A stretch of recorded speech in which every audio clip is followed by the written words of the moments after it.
네, 시청자 여러분 안녕하십니까. 오늘도 사생결단팀의 기자회견 장소에 나와 있습니다. 오늘은 주변의 미 대사관 앞에서 트럼프 대통령 방한을 환영하는 1인 시위 하시는 분들이 눈에 띄고 있습니다. 네.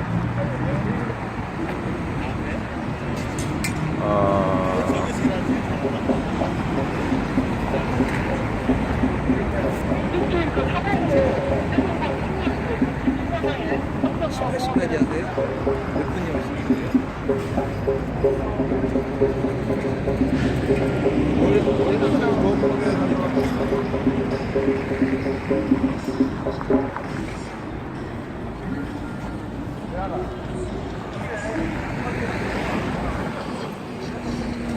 안녕하세요. 화면 나가도 괜찮죠? 유튜브. 네. 뭐 하실 말씀 있으면 인터뷰해도 됩니다. 머리가 나빠. 예. 1인 시위죠, 그죠? 예. 트럼프 대통령 방한에 대한 환영 1인 시위. 맞습니다. 예. 수고하십니다. 다 같은 분들. 네, 여기 와서 저쪽에서 만났어요. 아, 그러세요? 다 1인 시위예요. 아, 1인 시위인데 만나다 보니까 네. 북한 쪽에서는 1인 시위가 아닌지 알고 있어요. 아, 만나다 보니까 뭉쳐지잖아요. 네. 원래 1인 시위로 만난 거죠. 만난 게 아니에요. 우리끼리 이야기가 됩니다. 아는. 네. 맞습니다. 저분한테도 갔다 오겠습니다.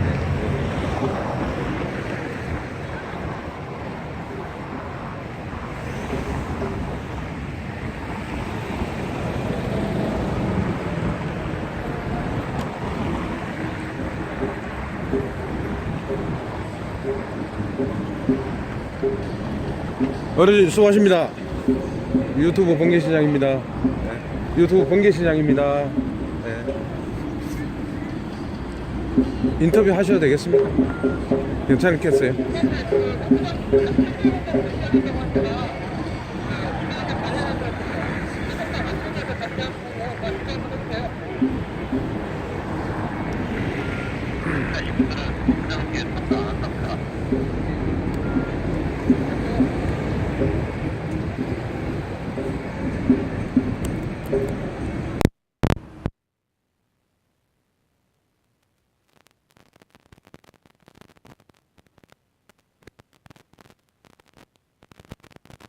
곳에 나오셔서 1인 시위를 하고 계시는지. 너무 나라가 걱정되고 네.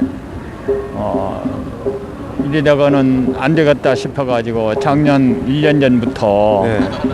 이렇게 나와가지고 내가 한 사람 더 보태줌으로써 네.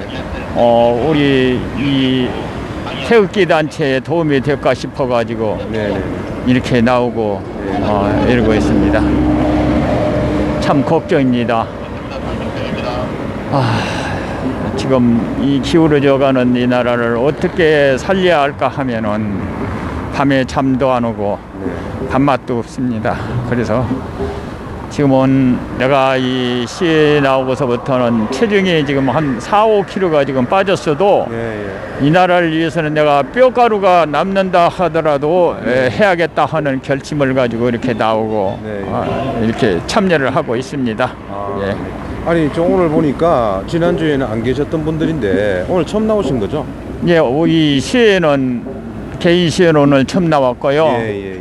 이제 단체 시에는 매일 이제 토요일에 나오고 수요일에 나오고 법원에 가고 검찰청에 가고 태극기 집에도 참가하시고. 예, 이제 뭐 하여튼 이제 힘이 내가 버텨서 힘이 드는 데라면은 불불을 안 가리고 이렇게 다 가서 참여를 합니다. 예.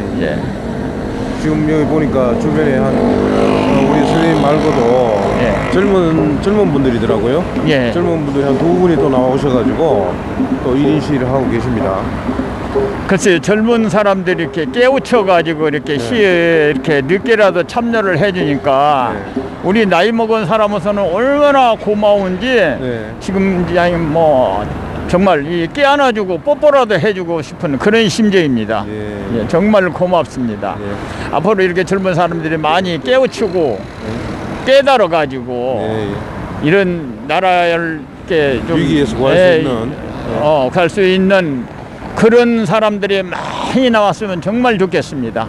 예, 그러기를 바라고 있고 앞으로 젊은 세대들이 이제 많이 깨우쳐가지고 지금 우리 단체 시위에도 많이 참여를 하고 있고 맞습니다. 정말 기쁩니다. 그래서 처음에는 우리 노인애들만 나와가지고 이렇게 했는데 지금 20대, 30대, 40대, 50대, 60대, 70대, 80대까지 심지어는 90대까지도 이렇게 나와가지고 시위하고 보면은 우리 민족은 정말 대단한 민족이라고 생각됩니다.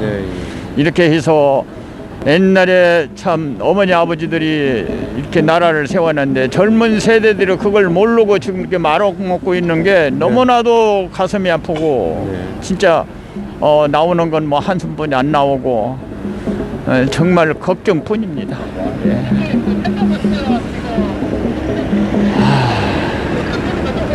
이렇게 또 나라 위기에 대한민국을 구하기 위해서 이렇게 태극기 그리고 또 성조기를 들고 나와주셔서 정말 감사드립니다. 예, 감사합니다. 국민의 한 사람으로서 정말 존경스럽습니다. 당연히 해야지요. 당연히 10번, 100번도 죽을 때까지 해야 합니다. 감사합니다. 예, 감사합니다.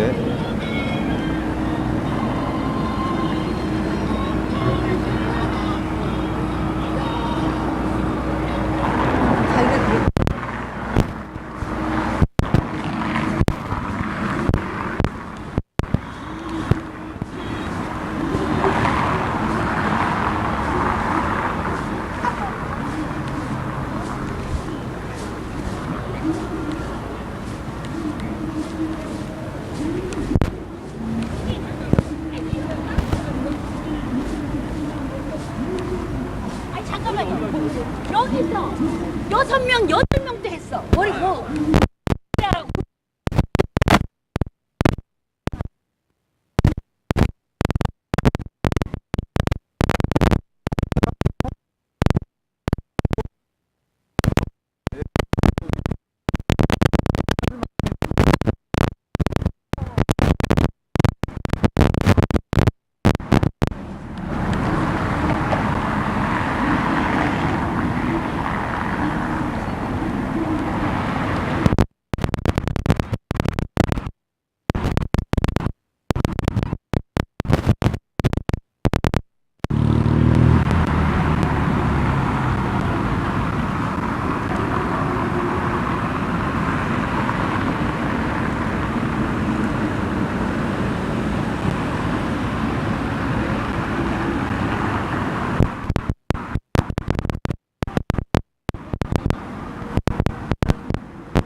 될 것 같은 짓을 해야죠. 될 것 같은 짓을.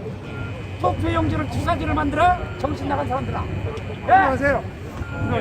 투사지를 만들어 이 정신 나간 사람들아.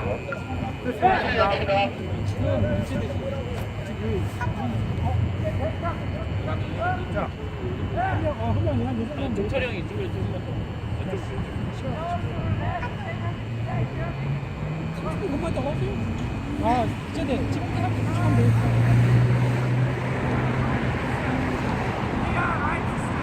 다섯 명 오가 있어요. 다섯 명.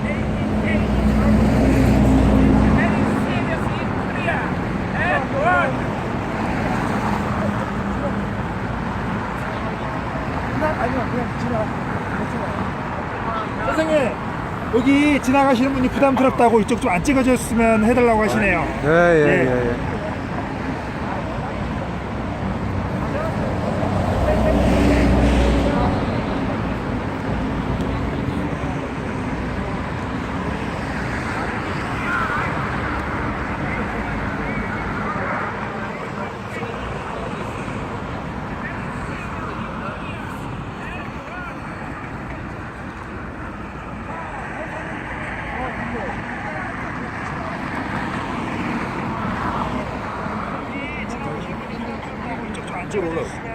여기 있으시면 안 돼? 네, 여기.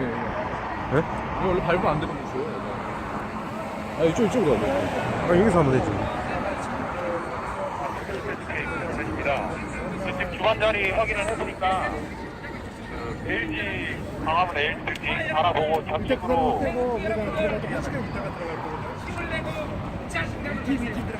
자, 대세는 서서히 기울어들고 있습니다. 자, 좌파들 해보려면 내비.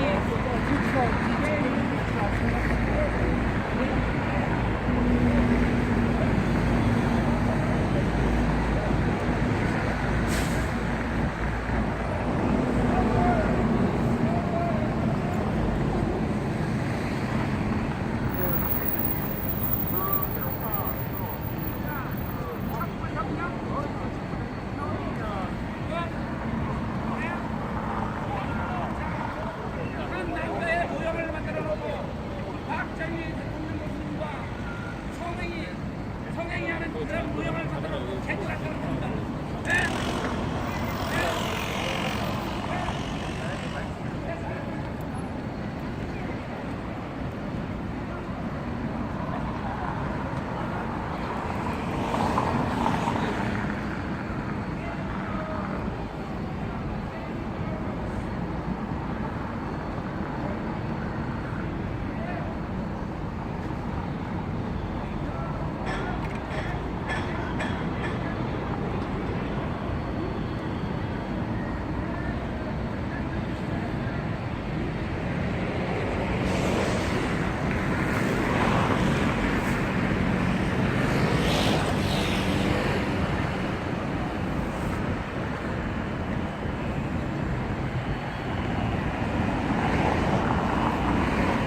네, 시청자 여러분, 잠시 후 5시 정각에 사생결단팀의 기자회견이 있을 예정입니다. 정각 5시에 기자회견이 있을 예정입니다.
나는 나이 처먹어갖고 아이고.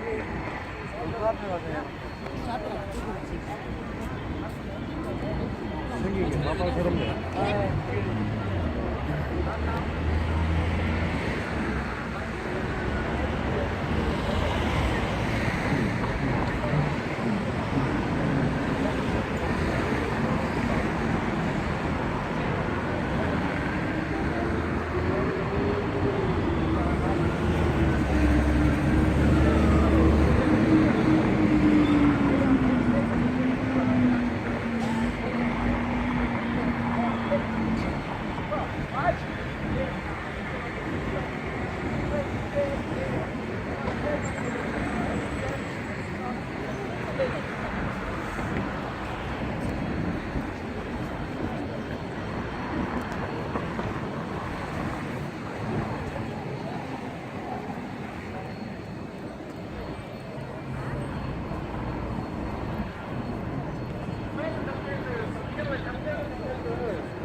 우리가 뒤로 좀 가고 거기서 앞으로 나오고. 저희가 앞으로 가라는데 저쪽으로요? 뒤로 우리가 뒤로 가고 앞으로 나오고. 앞으로 나오고. 예. 어디 나가라는데? 앞으로 앞쪽에요. 얼굴도 있으니까 이게 보니까. 나가지 말고.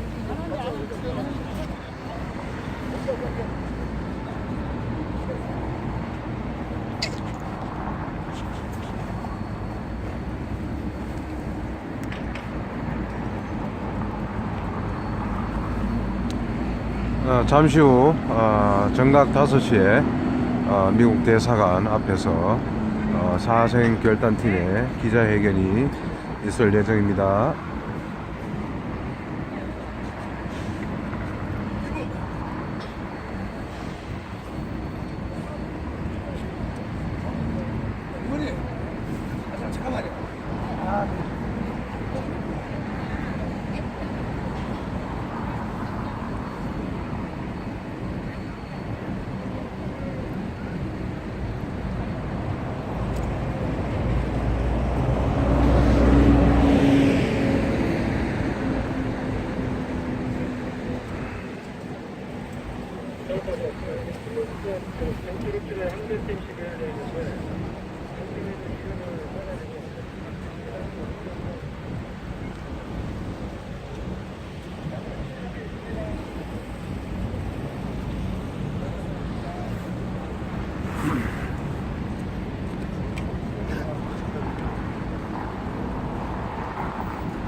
이쪽 안쪽으로 들어가. 길 아니에요, 길. 아니, 이쪽으로. 이쪽 지나가시면 돼요. 지금 오신대요.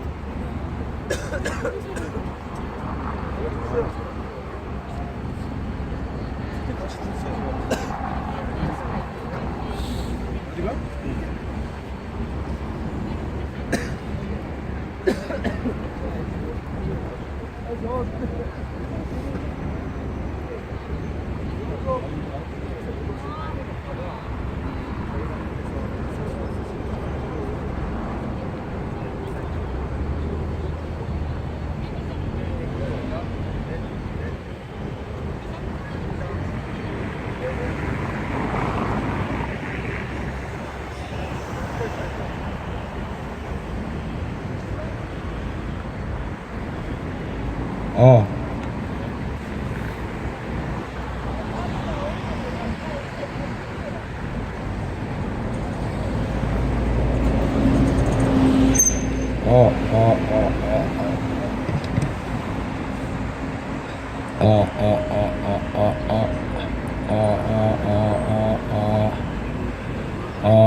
시작하시죠 이제.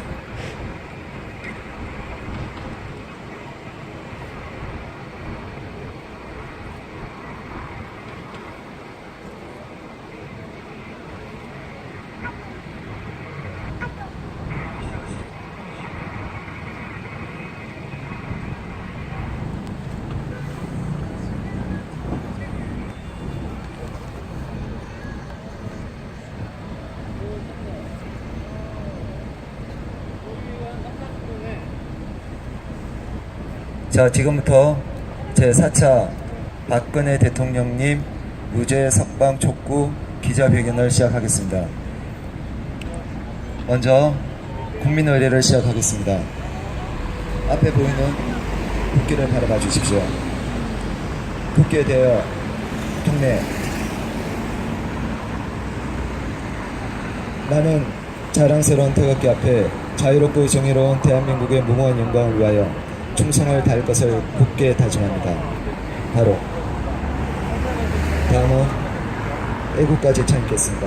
1절만 무반주로 부르도록 하겠습니다. 하나, 둘, 셋.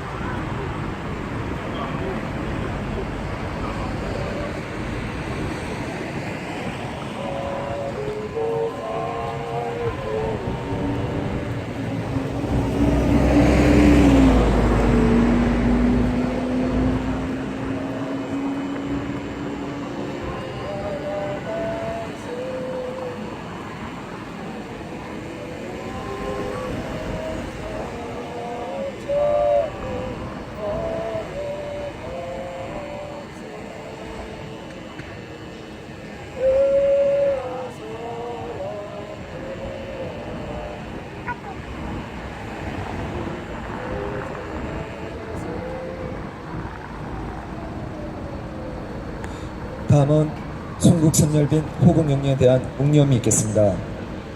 묵념.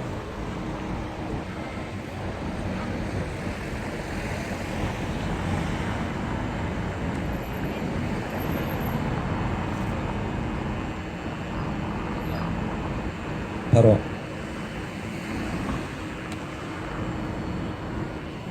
먼저 오직 대통령은 박근혜 대표 전용준 대표님의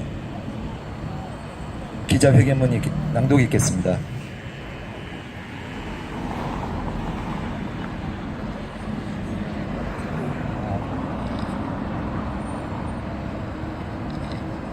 안녕하십니까, 전용준입니다. 문재인 정부의 대안 없는 탈원전 정책을 비판하는 긴급 기자회견을 하겠습니다. 대안 없는 문재인 정부의 막무가내식 탈원전 정책을 철회하라.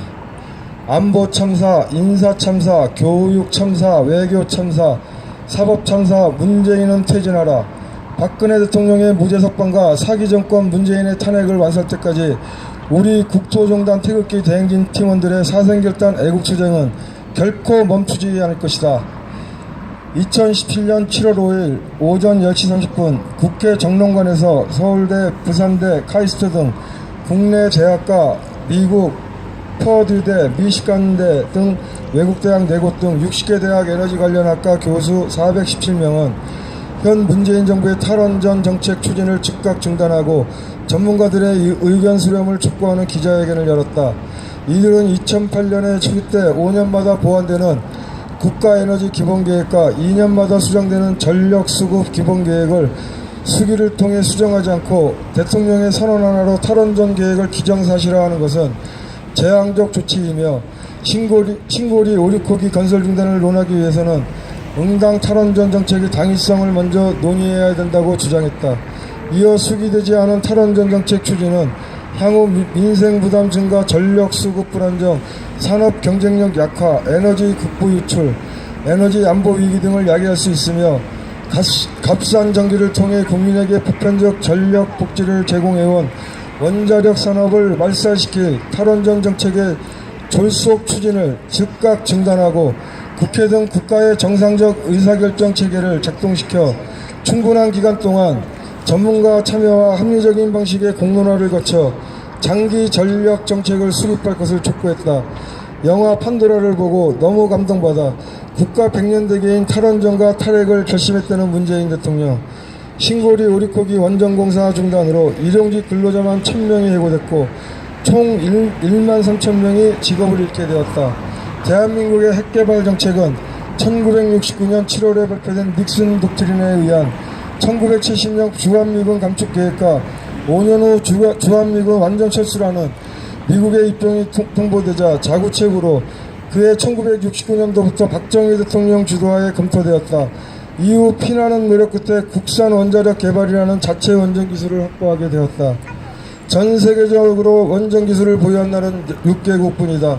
한국, 미국, 일본, 중국, 러시아, 프랑스, 한국을 제외하고는 어떤 나라도 3세대 원전을 만들지 못하고 있다. 그만큼 우리나라는 원자력 발전에 있어 전 세계의 탑의 기술력을 떡보고 있다는 뜻이다. 문재인 정부는 편향된 시각을 가진 비전문가들 몇몇에 의해 만들어진 탈원전 정책으로 국가와 국민에게 더 이상의 혼란과 공론 분열을 야기시키지 말고 원자력 발전에 학식이 있는 전문가들의 의견을 적극 수용하라. 우선 원자력의 안정성에 대한 오해다. 무엇보다 가격과 효율성을 중시해 안정성은 후순위였다. 후순위였다는 시각은 어불성설이다. 원전은 고리 1기 건설 때부터 주민들의 반대가 많았고 지난 40년 동안 안전에 대한 시비가 끊이지 않아 안전성은 항상 최우선 쟁점이었다. 그렇게 안정성 향상과 확인 절차를 위해 많은 노력을 해왔고 이제 우리나라 원전은 국민들이 안심해도 될 정도로 안전하다. 지난 40년간 작은 사고 한 번 없었다. 전 세계에서 영구로까지 포함해 700여 개의 원자로가 운영되고 있지만 지진 때문에 문제가 생긴 경우는 단 한 번도 없다. 옛 소련 체르노빌 원전 사고는 설계상 오류, 운영 규정 위반 등이 겹친 상상할 수 없는 참사였다. 일본 후쿠시마 원전 사고에 대한 오해는 방사성 원소가 누출돼 지역이 오염된 것은 맞지만 1368명이 사망했다는 것은 사실 무근이다. 또 지진과 관련성이 없다. 이 부분에 대해 일본 정부도 당혹함을 표현했다. 얼마나 대통령의 기념사가 검증되지 않고 편향되게 만들어졌는가를 보여주는 대목이다. 둘째는 우리나라만 세계적 추세를 거부하고 원전을 확대한다는 오해다. 현재 31개 국가에서 총 449개의 원자력 발전소를 운영하고 있으며 현재 60기를 건설하고 있는데 운영되고 있는 원전의 개수는 지난 20년간 소폭으로 꾸준히 증가해왔다. 최근 탈원전을 선언한 나라는 독일, 스위스, 대만뿐이며 많은 나라가 확대 축소 여부를 결정하지 않고 있다. 그런데 사우디아라비아, 아랍에미리트, 영국 등은 원자력 발전을 확대하는 정책을 세웠고 많은 나라가 건설 자금이 없어 그렇지 모두 건설하고 싶어한다. 우리나라가 탈원전을 하면 이제 국제시장에서 인정받고 수출할 수 있는 기회를 차버리는 꼴이 된다. 또 탈원전 후 어려움을 겪는 나라도 봐야 한다. 독일은 석탄 발전을 확대했으며 전력 요금의 상승을 피할 수 없었다. 스위스는 수력 발전을 확대해야 했으며 이웃 나라의 전력을 크게 의존하는 상황이다.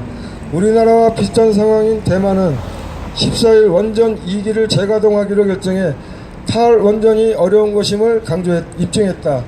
셋째는 원전과 석탄을 줄이고 신재생 에너지로 대체할 수 있다는 오해다. 정부는 전체 전력의 20%를 신재생이 담당한다는 목표를 제시했다.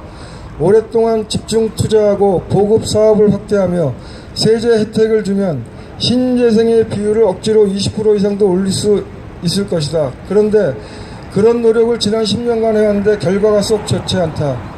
태양광, 풍력은 토지 가격이 높은 우리나라에서는 가격 경쟁력에 한계가 있다. 억지로 비중을 높이면 대체 발전소와 전력 저장 시설 확충에 들어가는 돈이 어마어마하다.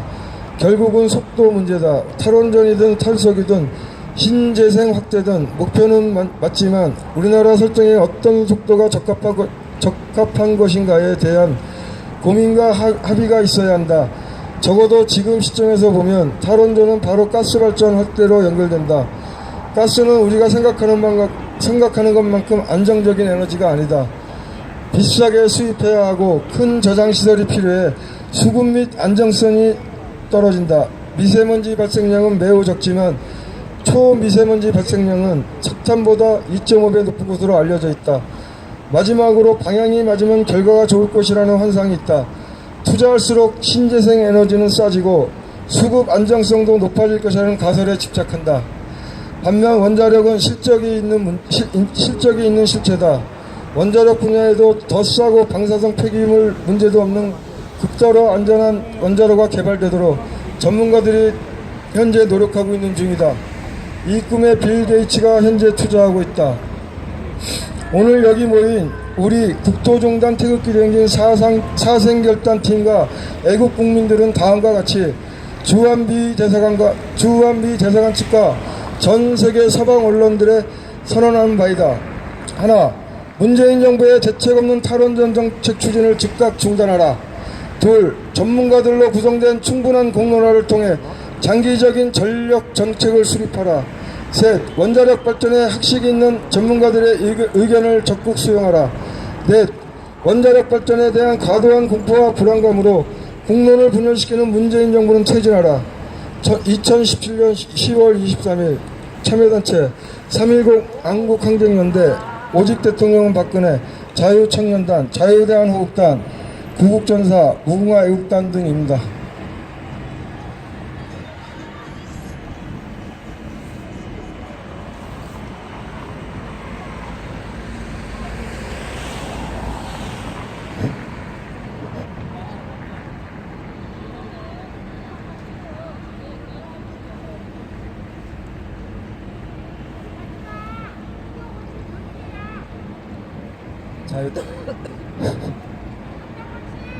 자유대한호국단의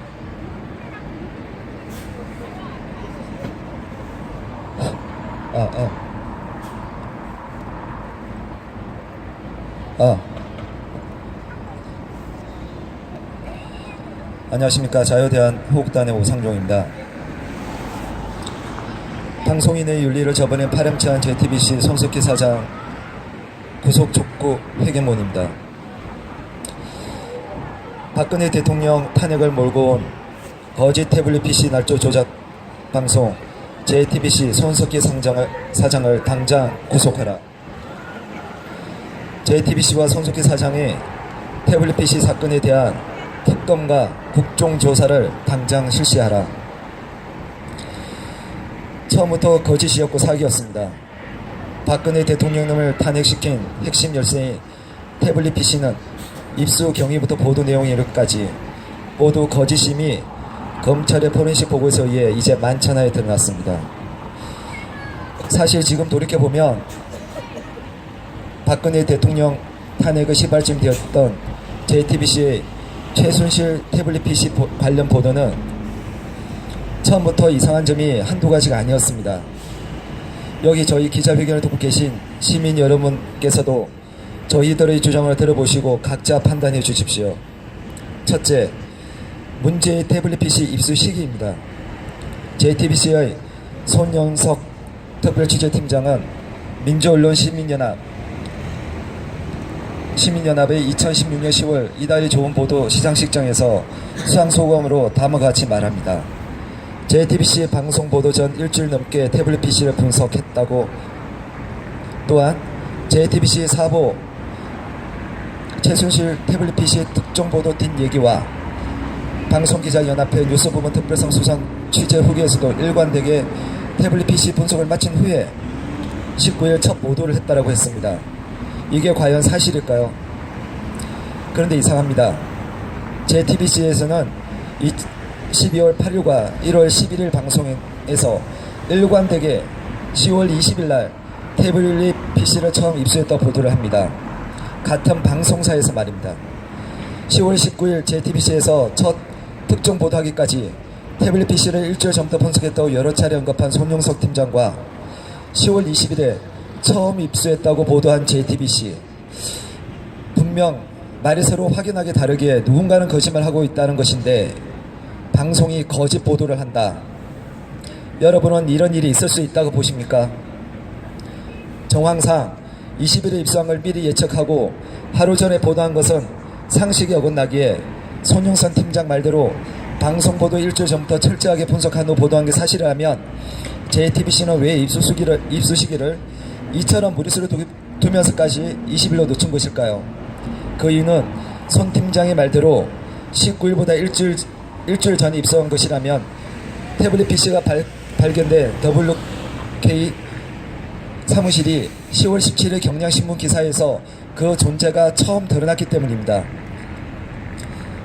JTBC는 18일 오전에 경향신문의 기사를 보고 WK 사무실을 찾아갔었다고 보도한 바 있기 때문에 손 팀장의 주장대로 19일부터 일주일 전에 입수했노라고 보도하게 되면 방송사 스스로 거짓 보도했음을 신하는 꼴이 되어 손 팀장의 주장과 다른 20일에 입수했다고밖에 할 수가 없었을 것입니다.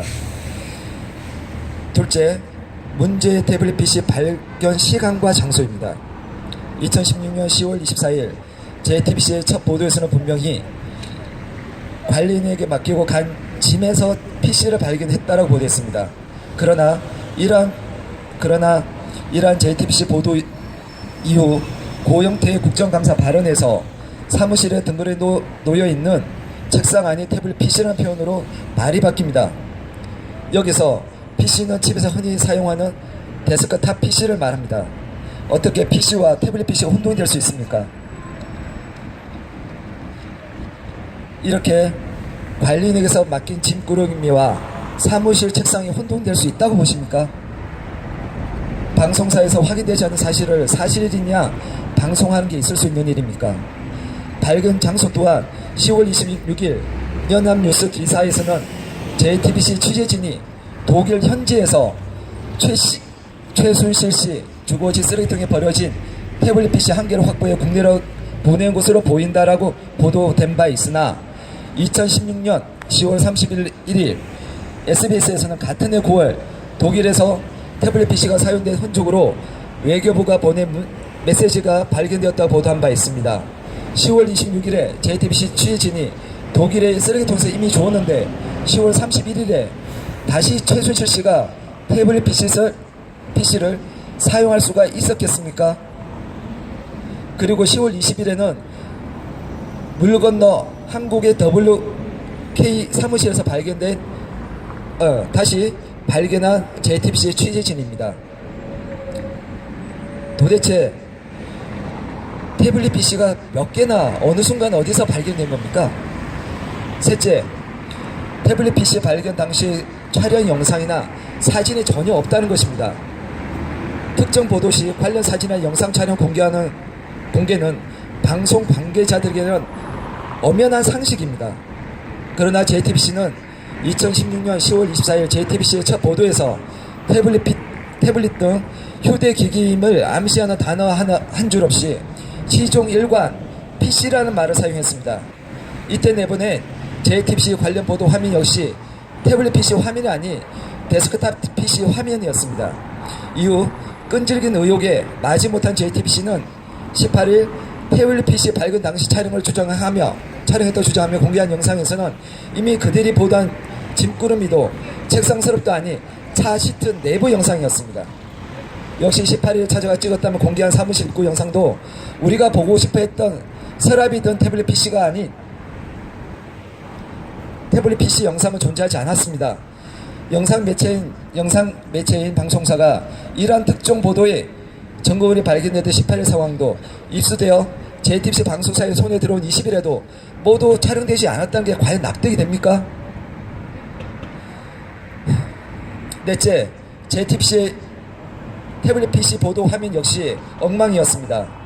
2016년 10월 26일 최순실 태블릿 PC 보도 화면에서는 최순실을 사용한 것이라면서 맨 하단 우측 시간 표시 체계가 24시간 표시 체제인 것으로 보여주더니 2017년 1월 12일자 JTBC 보도에서는 24시간 표시 체제인 것으로 바뀌었습니다. 아이콘 모양 역시 달라졌습니다. 누가 임의로 손대지 않는 이상 불가능한 일입니다. 그런데 점검물로 입수된 태블릿 PC를 방송사가 임의로 조작 또는 변경할 수 있는 겁니까? 다섯째, 과연 최순실의 태블릿 PC가 맞는 것인가입니다. 2016년 12월 17일 JTBC 보도에서 최순실이 태블릿 PC를 익숙하게 사용하는 모습을 자주 봤으며 맨날 들고 다닌다시피 하며 정유라의 시합 사진을 찍었다는 방송을 했습니다. 그런데 2016년 12월 7일 청문회에서 고영태는 최순실이 태블릿 PC를 사용할 줄 모르며 쓰는 것을 본 적도 없다고 정언했습니다. 결정적으로 태블릿 PC 안에 내장된 1900장의 사진 중에서 최순실의 것은 단 6장뿐이었습니다. 물론 딸 정유라의 사진은 단 한 장도 없었습니다. 그런데 최순실의 태블릿 PC라고 믿으라는 겁니까?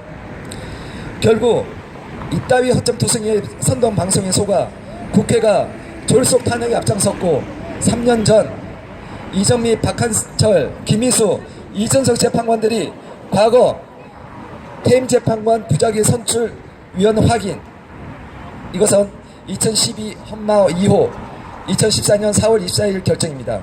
헌법소원 사건에서 밝힌 소소 의견에서 피청구인이 정당한 사유 없이 상당한 기간 내에 공석인 재판관이 후임자를 선출하지 아니하면 재판관이 공석인 상태에서 헌법재판이 이루어질 수밖에 없어 심리 및 결정에 재판관 구인 전원의 견해가 모두 반영될 수 없으므로 헌법재판 전문인들의 공정한 재판을 받을 권리가 침해받게 된다고 판시했던 판결을 그들 스스로 무너뜨리면서까지 이정미 재판관의 임기에 맞춰 8대0이라는 망국적 법치 판결을 내리고 말았습니다.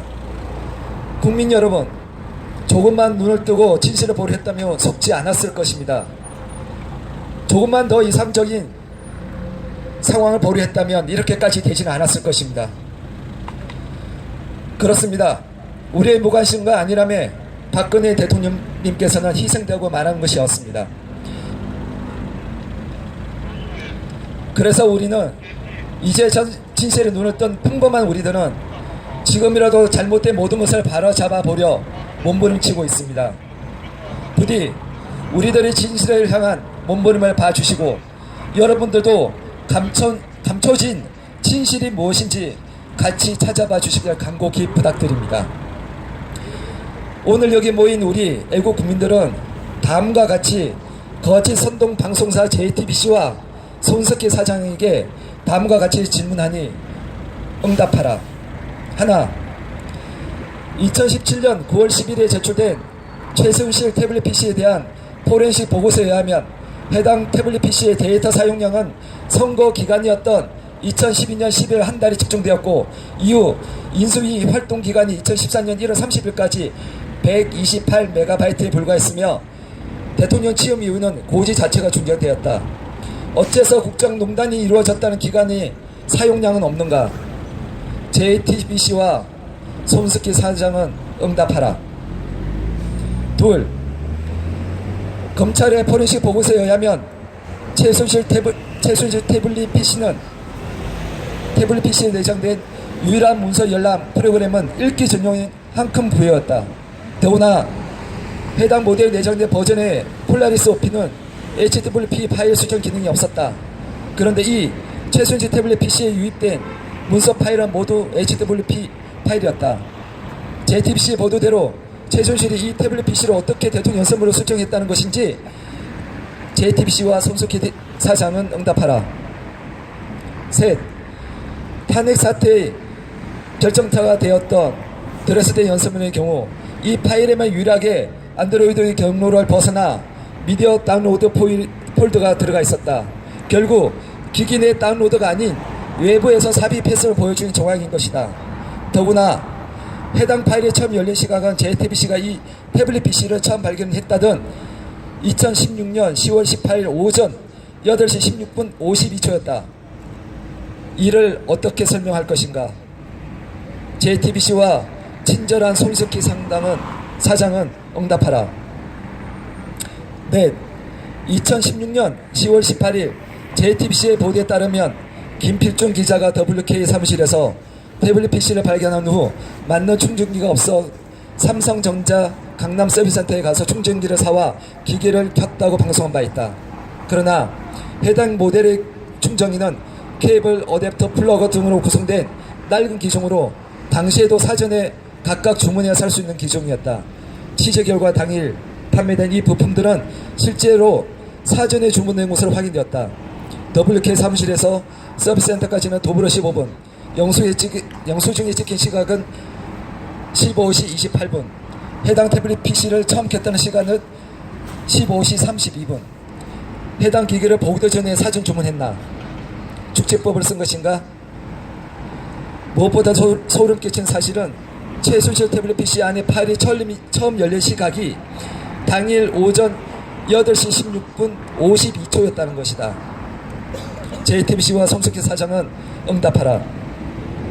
다섯, 검찰의 태블릿 PC에 대한 소유자 확인 공문을 SK텔레콤으로 받은 것은 2016년 10월 27일이었다. JTBC는 하루 전인 26일 기기의 소유주 명의가 마레이 컴퍼니임을 어떻게 알고 보도했는가? JTBC와 손석희 사장은 응답하라. 여섯, JTBC는 손석희의 위치와 행적이 일정하므로 해당 태블릿 PC가 최순실 것이 맞다고 반복되게 주장하고 있다. 그러나 검찰이 밝힌 기록들은 2012년에서 2016년 중 고작 3건에 불과하다. 4년간 고작 3건의 위치 정보 일치가 무엇을 증명하는가? 추가적인 정보들은 왜 더 밝히지 못하는가? 오히려 위치 내용, 이동 내용을 상세히 밝힐 수 있는 기지국 조사 결과를 검찰은 왜 발표하지 않는 것인가? JTBC와 검찰과 손석희는 응답하라. 그리고 검찰의 포렌식 보고서에 의하면 2012년 대선 캠프 당시 SNS 팀 멤버였던 김수민 씨의 사진이 최순실의 태블릿 PC에서 53장이나 무더기로 발견되었다. JTBC는 왜 그동안 최순실의 사진 6장보다 훨씬 많은 53장이나 되는 김수민의 사진에 대한 존재 자체를 감추고 있었는가? JTBC와 손석희 사장 응답하라. 여덟, 자신이 해당 태블릿 PC의 실사용자라고 주장하는 신혜원 씨의 정언이 거짓이라면 JTBC는 왜 그녀를 고소하지 않는가? JTBC는 당장 신혜원 씨를 고소하라. 이에 대해 JTBC와 손석희 사장은 지금 당장 응답하라. 2017년 10월 24일 참여단체 3.19 안국항쟁인데 오직 대통령은 박근혜, 자유청년단, 자유대한호국단, 구국전사, 모가애국단 외 참여단체들이 더 있습니다. 감사합니다.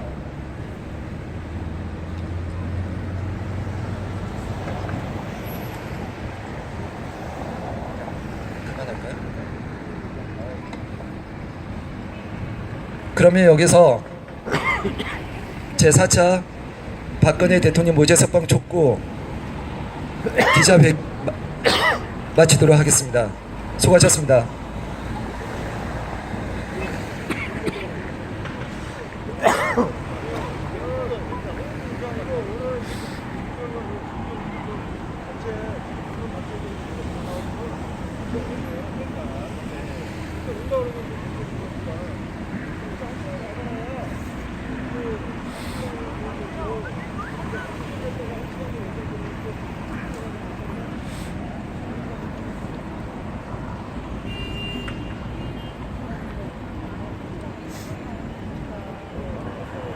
선글라스 끼고 있으니까 누가 누군지 모르겠네.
자, 계약이요. 여기 보세요, 여기.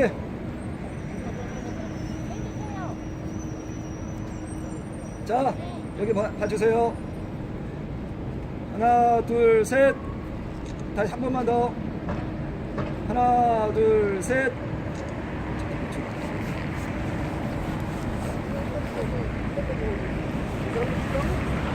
네.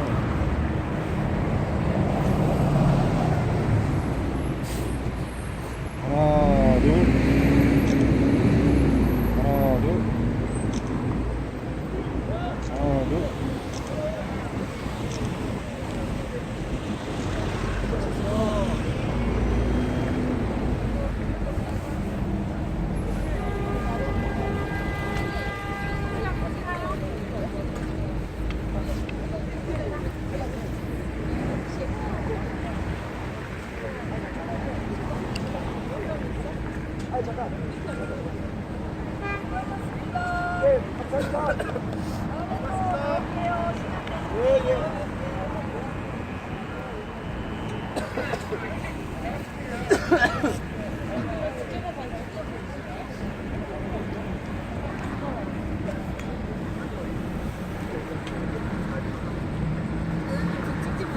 어.